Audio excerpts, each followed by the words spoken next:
so-called personalized health insurance segment. This is Consumer's Doctor on the behalf of foremost organizations. My job is to educate the public. As a physician, I've had a lot of I've been in the healthcare industry for the last 40 years, so I know exactly what are the facts and what are the lies and deceptions. As an American, you need to know the facts. You need to know what is right for your health, for your needs. My job is to put the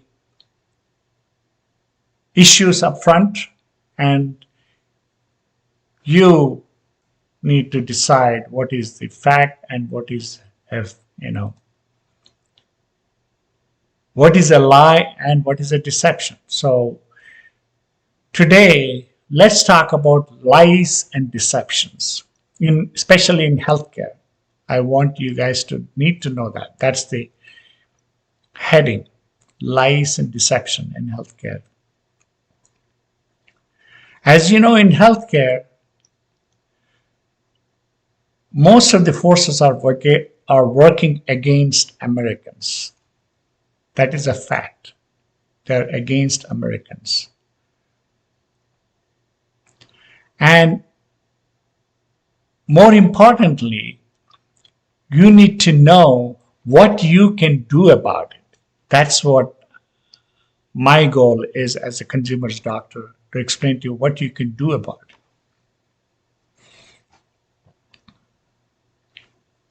I want to cut out through the dishonesty of politicians and insurance companies, folks. I really do. For many years, they delayed discussing solutions with endless debate. Is insurance a right or a privilege? Yeah, is insurance a right or a privilege? Is healthcare a right or a privilege? Quite honestly, I don't care. It is just a distraction, folks. It's just a distraction. You and I are practical. You and I need health insurance to access the health care. There's no doubt about it. We all need health insurance to access the health care. You and I need affordable insurance for wellness, early intervention, and prevention. Yes, and prevention. Our families need insurance as a protection against potential hospital stays that could bankrupt us, that could literally bankrupt the families. That is what's going on. There are so many bankruptcies because healthcare costs keep rising. Premiums keep going up. Folks, we have a dysfunctional healthcare system. We all know that. In spite of spending $3.7 trillion, we rank 37th, and we're spending 17.8% of the GDP. We are still not getting the best healthcare what we need. Americans deserve. We are not getting it. When you ask a politician, they say, oh, we need a national conversation on healthcare reform. National conversation. That's how looks like President Biden seems to have been elected, because a lot of folks believe we need a change. I believe in American voters, folks. I have no arguments with it. But you need to know the lies and deception when it comes to healthcare. When politicians they raise these issues, it's really they're asking, they're rooting for fundraising so that you will get another letter asking for money. You see, once they know you have an interest in health reform, they'll use that topic to solicit more contributions. More contributions. Whereas insurance executives say, when you ask insurance executives, really, when you ask them, you know what their answer is? Oh, we are listening to the customers. We are listening to our customers. Right. When was the last time you spoke to an insurance CEO?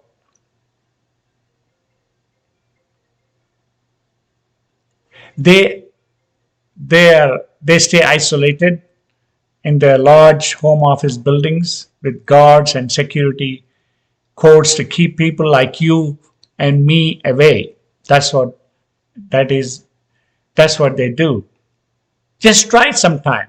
Try to talk to an insurance executive and what kind of hurdles you go through, because they seem to say, oh, they listen to the consumer demands.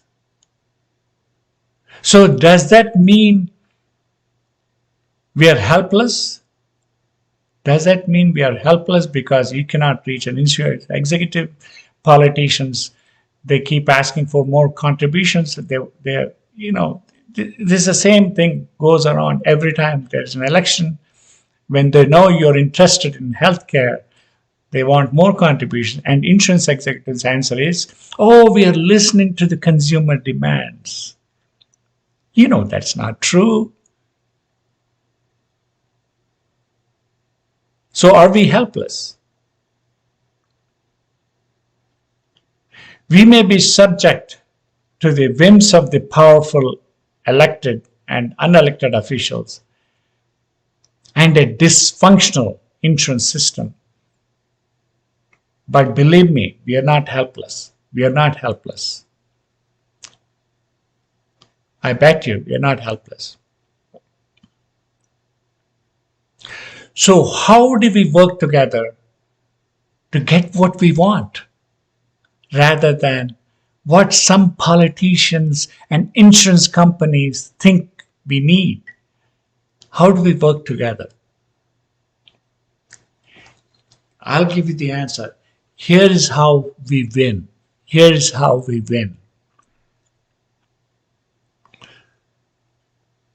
The real solutions will help you and your family. But nobody wants to talk about them. Real solutions. Nobody wants to talk about them. Most solutions that help you work against your interests.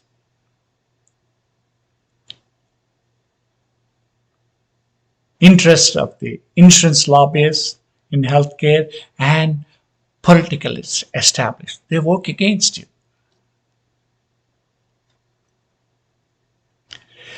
First, very first, you need to know what are they keeping the secrets from you. You Americans, yes, what is it? You know, the knowledge we gain from this technology and information. Information is power, folks. Information. Nowadays, with this media is so biased, we can't even trust the media. But media, what we have on your mobile phones is power.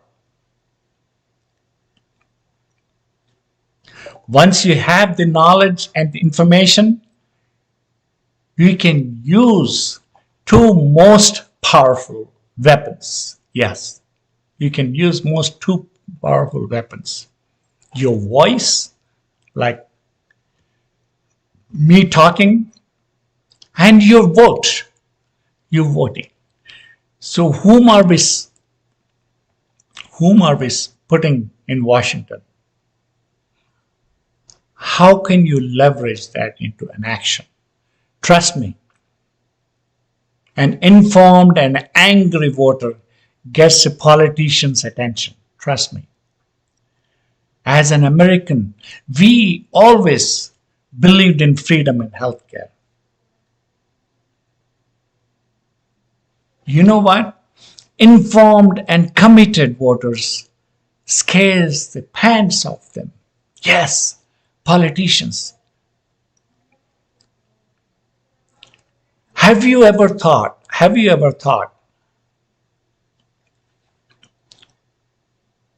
that voting is a waste of time? Have you ever thought? That's what many of you want you to think. Without public voting, the lobbyists with their political contributions become a more powerful voice, folks. Because contributions from these lobbyists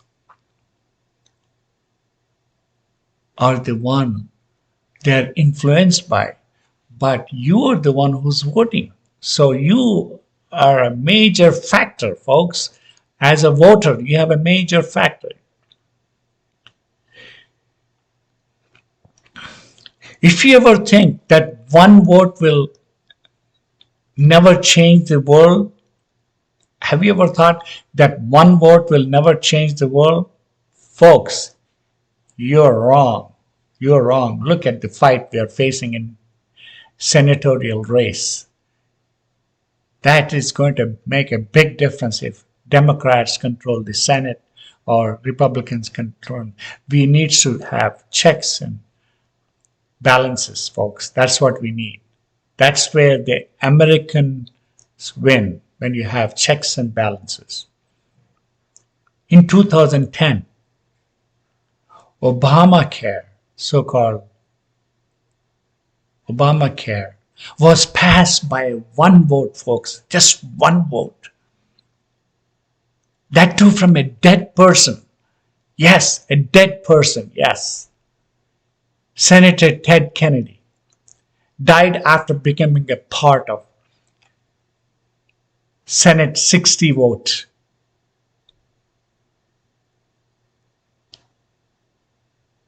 Filibuster proof resulted in approval of Obamacare. Approval of Obamacare. That's what happened. But Senator Kennedy was replaced by Senator Scott Brown, who ran in opposition to Obamacare.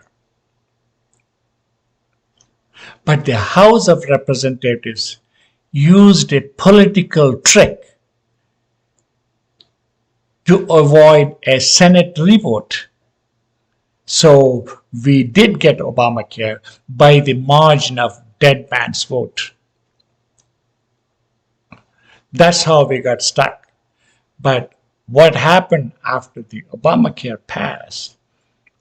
It punished the people who have had private insurance because the premiums kept going up. And the reason why the Obamacare came in is because of the uninsured, 27 million uninsured.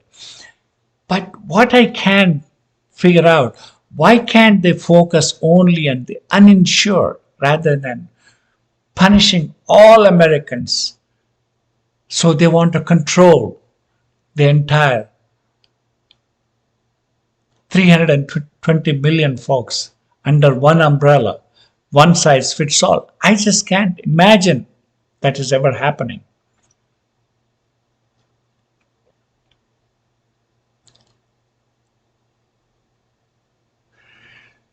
So what happens now with senatorial race hanging in the balance? If the Democrats control the Senate, well, We will have one size fits all government mandated healthcare. But Democrats themselves are not united, folks. Democrats want public-private partnership. They see the benefits of public-private partnership. Doesn't cost a penny to Washington. Doesn't cost anything. So public-private partnership, where Americans need to decide how to have this personalized healthcare. So when you talk about a vote, one vote can change the world, folks. Think back again in 2000. George W. Bush won the presidency by 547 hanging chads in Florida and a 5-4 Supreme Court decision on how to count these votes, folks. This is what happened. So the votes matter. Even in 2016, Donald Trump won presidency by winning several states by only few thousand votes. So the votes matter, folks. Votes do matter. So we really need to focus our attention to what we want. Passage of the laws can force you to buy only government-controlled health insurance. If you pass a law, then you have to buy government-controlled health insurance. They can force you to pay insurance you don't need and you don't want. They can force you. But Obamacare is based on premiums only. It's like a risk pooling the entire country. So you will be paying for somebody else high blood pressure. You will be paying for somebody else hypertension. You will be paying for somebody else health problems. This is all premium based. They're not segmented, folks. There is no risk segmentation in Obamacare. They don't talk about that. They don't talk about it. You will be paying for somebody else government mandated premium. So your premiums will be based on everybody else health. That's scary. That is really scary because there is no risk segmentation in the insurance. They're not categorizing to well category or at risk category or chronic illness. They're not categorizing there. If you ask any actuarial, does it make sense to have one size fits all government subsidized healthcare without segmenting the risks? Our healthcare costs will rise, if continue to rise, because we are not addressing the primary problem. Why is this health cost keeps rising? We are not addressing that. So they can, from Washington, they can force you to buy insurance you don't want, you don't need, and they can increase your taxes and add penalties for non-compliance. This is a mandate, folks. This is a mandate from Congress. They can force you to do that.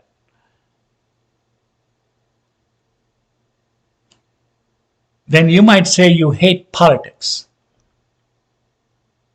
The thing is, you probably hate is not politics, but the intrusive effects of coercive politics. That's what it is.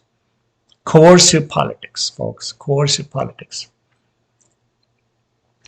And you know what? All this time, all these years, you'll be surprised. American consumers have been ignored all this time. They have been ignored for too long. Too long.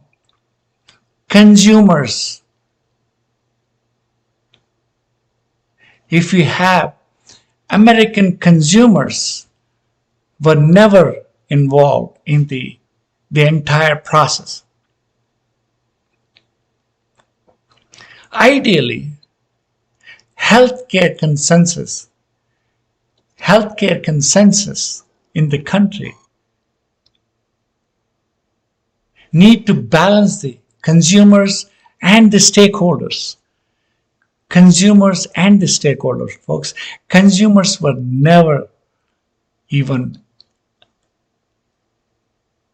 came to the forefront. American consumers have never been in the forefront of healthcare. So you might ask me, who are the stakeholders? Who are the stakeholders? Number one, consumers. They're the major force, folks. When it comes to consumers, you have to address pre-existing conditions, increase choice, improve quality, lower premiums, and competition, affordability. Consumers, they demand coverage for pre-existing coverage, coverage for freedom to choose the doctor, choose the facility. And they want affordability. That's the consumer's demand, folks. And they've been ignored all this time. All this time. Who's the next stakeholder? Who are the next stakeholders? Uninsured. Yes, uninsured. Uninsured have been ignored, and they wanted guaranteed access to an affordable coverage. People who have no insurance, the reason why they have no insurance because they could not afford it. They are the stakeholders too. I will look at it that way. Uninsured are the stakeholders. They are very important stakeholders, as a matter of fact. When you take the entire healthcare industry, that is the one we got this Affordable Care Act because of the uninsured. So they are the major stakeholders. Who are the other stakeholders in line? Are the hospitals. Hospitals provide the uncompensated care. Hospitals are forced to provide. It's called EMTALA law, where if a person who's uninsured goes to the emergency room, they have no other choice, but they have to provide the care.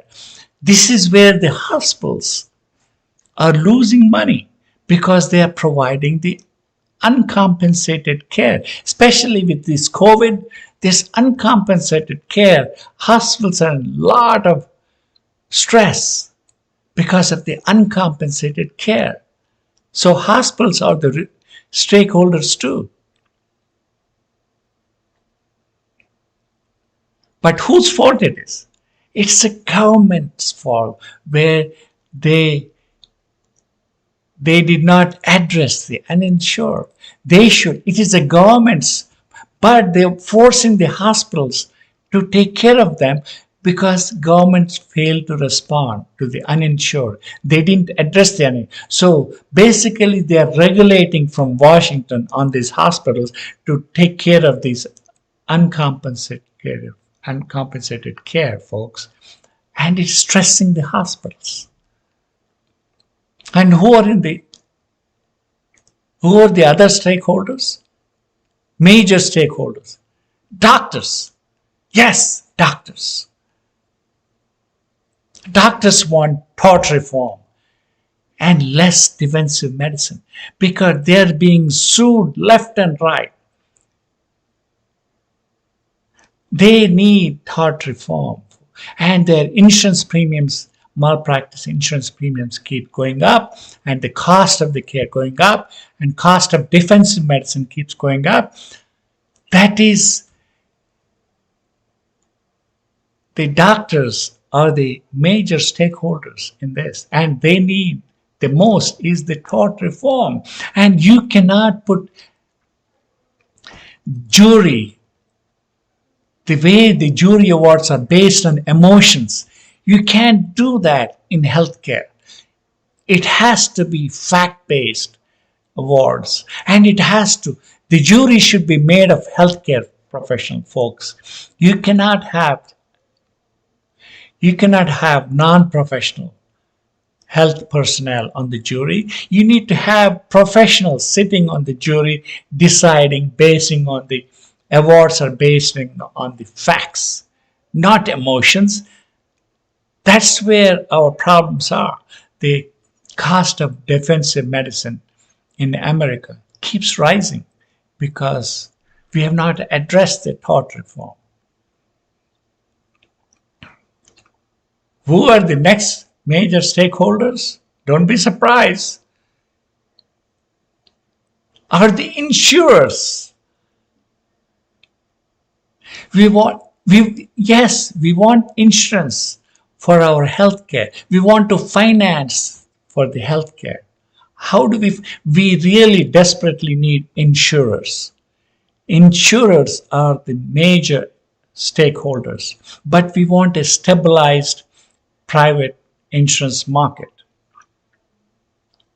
where customers need to be in the driver's seat, where customer demands are met. Customer demands lower premiums. Yes, customer demands lower premiums, free to choose the doctor, free to choose the hospital, and customer demands full transparency in healthcare. Like any other insurance, folks, you have an auto insurance, you have a house insurance. Why can't healthcare be the same, where customers can choose what they need? If they need catastrophic for a limited time, they should be able to buy a catastrophic coverage. They should be able to buy an at-risk coverage. They should be able to buy. The premiums have to be based on if you're in well category, you're at-risk category, or you're in a chronic. Only 15% of the Americans have chronic illnesses, folks. 15%. Their claims are 48%. That's what is killing. That's where that's where the hospitals have no other option to raise and collect it from the private insurance. What they're doing is everybody's passing the buck. The government is passing the buck on the hospitals and doctors, and hospitals and doctors are passing the buck on the insurance companies, and insurance companies keeps raising the premiums. Everybody's passing the buck. They don't want to address. And hospitals, healthcare industry is so overregulated. Look at the groceries, look at the food industry, how well it's established. What happened to the healthcare? How have we reached healthcare to this level? They're overregulated and overburdensome to the healthcare professionals, hospitals. It's destroying, it's dysfunctional. That's one of the reasons why the healthcare is so overregulated. That's one of the reasons the costs are going up, because they're regulated. Regulated, you can't even breathe. Hospitals can't breathe. Doctors can't breathe. Why can't we follow the example, what we have done to the groceries and food chains? They're no different. Give them the tools, what consumers, and put the consumers in the driver. They're the only one who can lower the costs in healthcare, folks. Nobody. Neither the government, nor the Medicare, nor none. There's no other option, folks. Only through the public-private partnership. And most of the Democrats believe in public-private partnership. And what the heck is Medicare for all when Medicare itself is not solvent? That's what I don't get it. How did they dare to say, Medicare for all, when Medicare itself is going broke because of the poor management? It's like a U.S. Postal Service. Mismanagement. And they want Medicare for all? That's that's a bad idea, folks. I want you guys to take charge. I want Americans to take charge. Americans are the only one can lower the cost. Look at other sectors in retail industry, and we have done so. Americans are good in the retail sector. Americans are good in delivering groceries and food chains. Why can't they do the same thing in the healthcare? Give the consumers what they need rather than passing too many laws from Washington. If President Biden and his Democrats are listening, appoint a health review authority, folks. Health review authority. Health review authority doesn't cost a penny to the Washington. Health review authority will take care of the uninsured. Health review authority will take care of everyone. It is a public-private partnership. It doesn't stress the American economy. It will liberate the Americans from the healthcare issues, whatever this dysfunctional healthcare, this billing system, it is totally fraud, folks. Billing system, the CPT, DRG codes, and hospital charges, they're all made up numbers, folks. They're not consumer demands. They're not consumer demands. Consumer knows how much to pay. They can. If you give them the tools, what they need. You need information, as I said, information is nowadays this telemedicine, telehealth, robotics, automation, believe me, folks, technology is catching up, and technology will take the leading role for Americans to handle the healthcare, because our government failed and both the parties, Democrats and Republicans, both of them failed putting the consumers up front. I blame the entire political establishment for not addressing the issues for Americans. What Americans need, affordability. What Americans need is healthcare. They deserve the best. They're not getting it. And Americans, you guys need to decide. Do you want to be told where to go, where to get the medicine, or do you want your choice? This is where Americans have to decide. Do you want to be, you can't be like another welfare system, folks. You cannot have another welfare system. Look at where we are. And President Clinton has done a tremendous job in reforming the welfare. We cannot have another welfare debacle in healthcare. We can't afford it. What the political establishment need to decide is what is good for the Americans. They need a freedom. They need freedom in healthcare. And full transparency in drug prices, full transparency in hospital costs, procedures, you name it. And technology will help them choose the right way, like what we have done in any other sector. Healthcare is at a tumultuous point where consumers and customers will be in the driver's seat no matter what Washington does. Because we have put money in, we have invested into this so-called health savings and deductible premiums, lower premiums with the deduct. These things we have already done. We are halfway through. So let's continue and giving the tools for, especially my focus is people who can't afford the insurance. That's my focus is on people who can't afford the premiums, afford the health insurance. That's where we need to focus our attention, where Health Review Authority will, I have no doubt, will do a good job by having a public-private partnership. If you need further information on the Health Review Authority, Please listen to the Health Review Authority segment. I have discussed in great detail. And also, please look into the risk fragmentation, folks, how the actuarial works. These insurance premiums are based on total risk. They're not segmented like normally it's supposed to be segmented. I have no idea how we have come this far without segmenting into well category, at risk category, chronic.